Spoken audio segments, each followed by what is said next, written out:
get dramatic changes in their life, their daily activity affected of their diseases and illness, and they get affected also by the treatment, either it is chemotherapy, it is radiotherapy, it is surviving, and they are living in the vicious circle of bad news and side effects and illnesses. And that's why we believe that to adjust their nutrition is very important. And today we will discuss briefly how you decide that your patient needs nutritional program and what is the barrier of eating healthy food and the 3 A's of cancer and nutrition.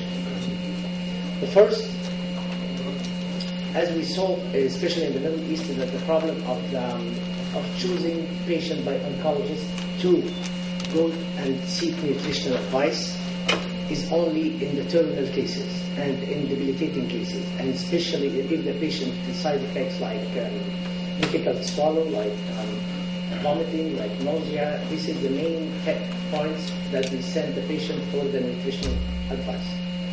But we have to ask ourselves, and does my patient needs nutritional program, special one? Following the diagnosis, has your patient experienced unintentional weight loss, 10 pounds or more over the last 3 months? Since cancer diagnosis, has your patient been eating less than they normally do? Does your patient have insufficient information on proper nutrition to enable him or her to eat well during treatment? Does your patient lack information on possible nutritional side effects they might experience during treatment? And during the treatment, can they benefit from individualized nutritional counseling? Following the treatment, are they having or do they anticipate having difficulty with their diet or eating well? If any of these questions, the answer is yes, so your patient will benefit a lot from specific nutritional program. As Albert Einstein said, a perfection of means and confusion of aims seems to be our main problem. Perfection of means, we have proper and advanced and innovative chemotherapy, radiotherapy, and confusion of aims. As a physician and oncologist, your main aim is to treat and kill the cancer. As a patient, the main aim is to get healthy, live normally, try to enjoy the days they are living. That's why nutrition is an important part of cancer treatment. Eating the right kind of food before, during, and after treatment and can help your patient feel better and stay strong. Both the illness and the treatment can change the way your patient eats. The cancer itself and the cancer treatment can affect the way your patient's body tolerates certain foods and use nutrients. Why your patients eating well while treating from the cancer? The main objective is to feel better, to keep up their strength and energy, to maintain their weight and body store of nutrients, better tolerate treatment and the treatment-related side effects, lower the risk of infection, heal and recover faster. So the main objective is to help the body to survive while treated, to help the other normal organs and cells to fight and be ready while the cancer cells are targeted and killed. What's the barriers? All of you are oncologists, you see patients, you have a lot of complaints. I have problem in the sore mouth, little or no appetite, constipation, diarrhea, no one to help me, especially for elder patients.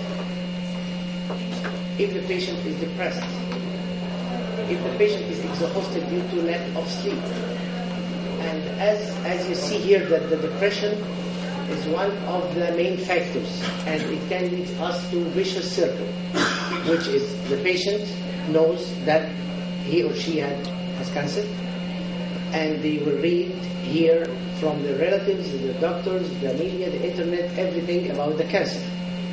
And they will stress and highlight the negative impact of cancer. So they are depressed. That's why they don't eat.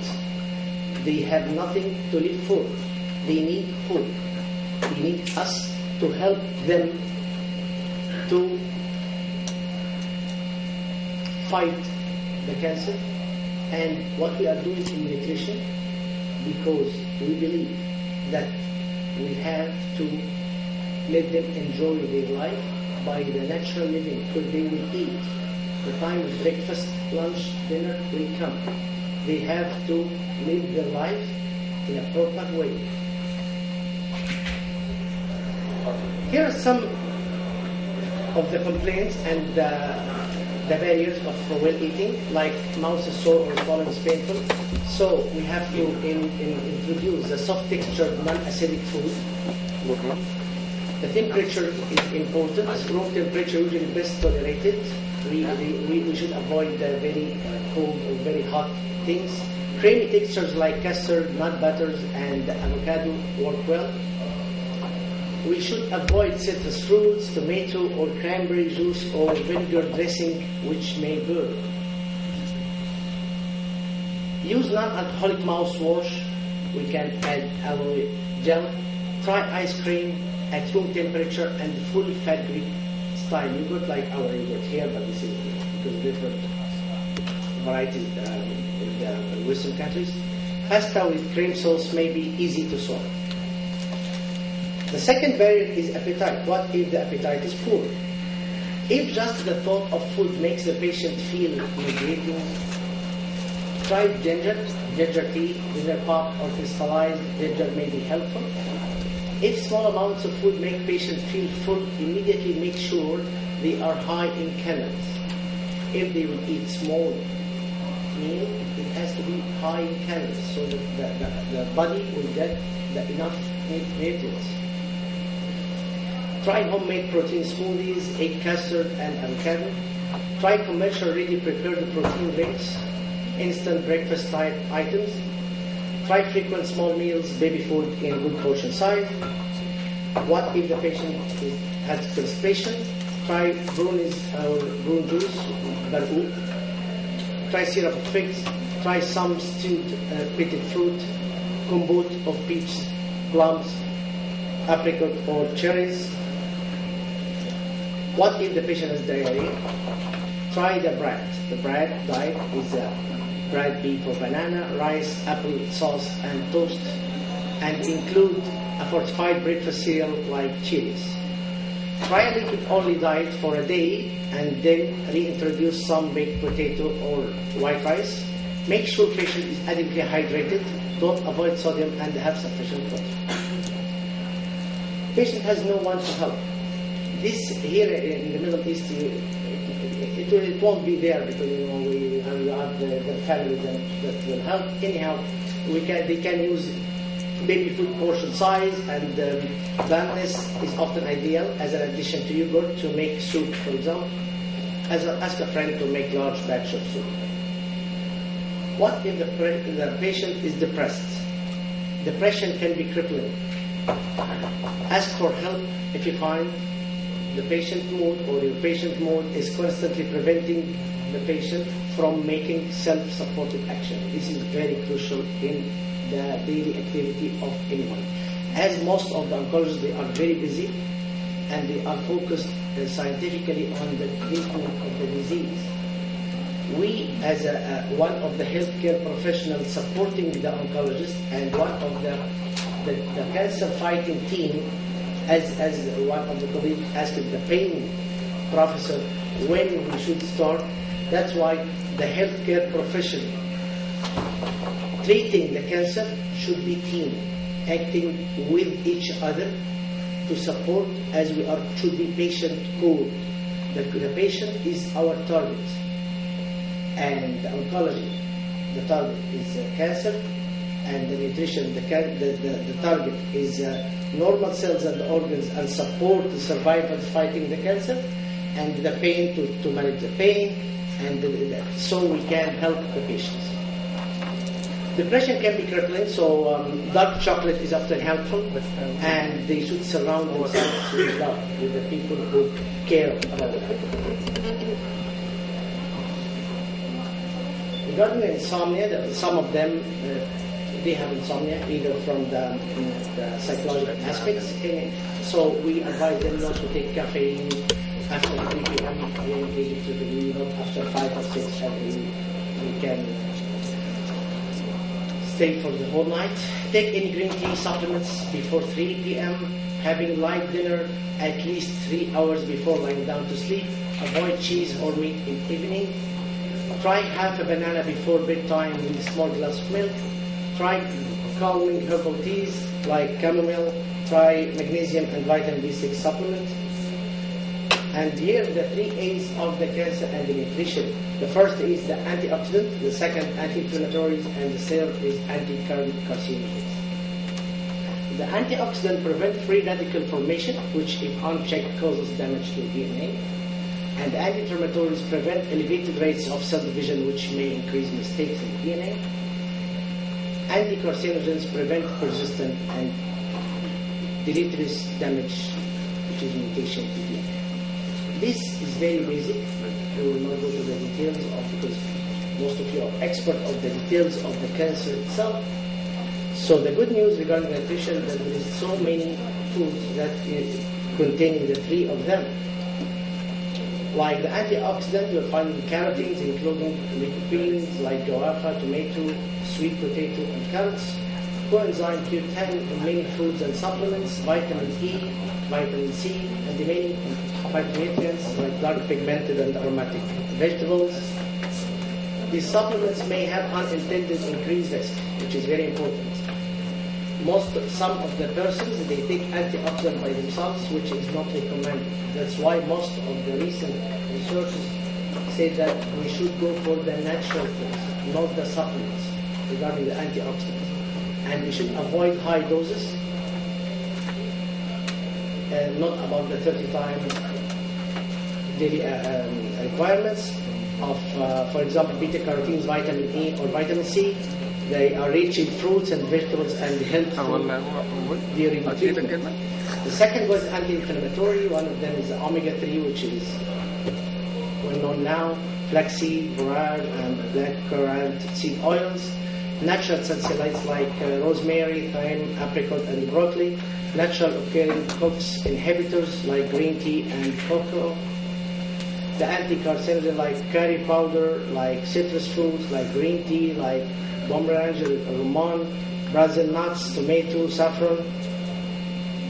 And you will be asked by too many patients regarding the garlic, onions, and leeks. They are vegetables from allium family, help liver and kidney detoxification enzyme process. The garlic, onion, leeks, scallion, shallots, and chives. Shallots, which is Persian cuisine, are easier to digest. Sulfur compound, these vegetables support the natural detoxification of the process. Putting it all together, we should avoid mega doses of any supplement nutrients. Be cautious with herbal products. Many affect drug detoxification, pathway efficiency, and may interfere with other medications. The pharmacogenomics, as you all know, that it is a new field of personalized medicine. For example, grapefruit and several organs may cause adverse drug reaction by inhibiting enzymes that metabolize medications. Choose nutrients-dense food rather than take supplements. So to go back to nature. Regarding hydration, during treatment, dehydration can happen easily. Fatigue is early sign of dehydration. Make sure your patient has sufficient water and electrolytes all through the day and nights. Don't avoid sodium at this time. Use sea salt to season your food. Homemade remedy is half teaspoon of sugar, pinch salt in 1 cup water. This is very helpful for the patients. They should be advised to check that the hydration status by color of the urine should be light, and press the back of the hand He should binge and go back easily. We should treat the patient, teach the patient how to do it. We should advise the patient to alkalinize the diet. We should improve the patient's diet and with vegetables and fruits which have alkaline. Ash. Simply adding alkaline water isn't the same. During treatment, patient may benefit from more vegetables as these balance out properly more acidic residues from cell destruction. Keep breathing is the best way to help neutralize and normalize blood pH level, as lungs are largest surface area in the body responsible for this function. Even if patient can't exercise much, abdominal breathing is helpful in normalizing pH level during treatment. This is the design of the typical health daily menu for the patient. We won't go through all of this, but we will highlight that the patient should be advised to take the 3 main plus snacks. That they should plan for it by keeping the patients busy, trying to prepare for their daily activities like food planning, like what they will eat during the snacks, like what beverage they will benefit from. This will get them distracted from the overwhelmed situation they are living in. We are helping them to be all, partners in solving the problems, not trying their best to be the main problem. The summary: encourage patients to eat smart to provide them with the 3 A's of healthy. Enjoy food that's fresh, locally grown and seasonal. Be physically active. Instruct patients to be physically active. Walk often and enjoy our local natural beauty. Fight your cancer with a fork. And as Jean Viver said, diet like clothes should be tailored to you. This is very important. Each one of us should have his own plan, depending on what he likes, what they don't like, what the thing that will help them to pass through the things. And finally, thank you very much for listening. Thanks, Dr. Yasser, for your elegant presentation touching any patient with cancer. Now, for the time factor, we will go through the Dr. Sana. Her talk will be cancer with pregnancy.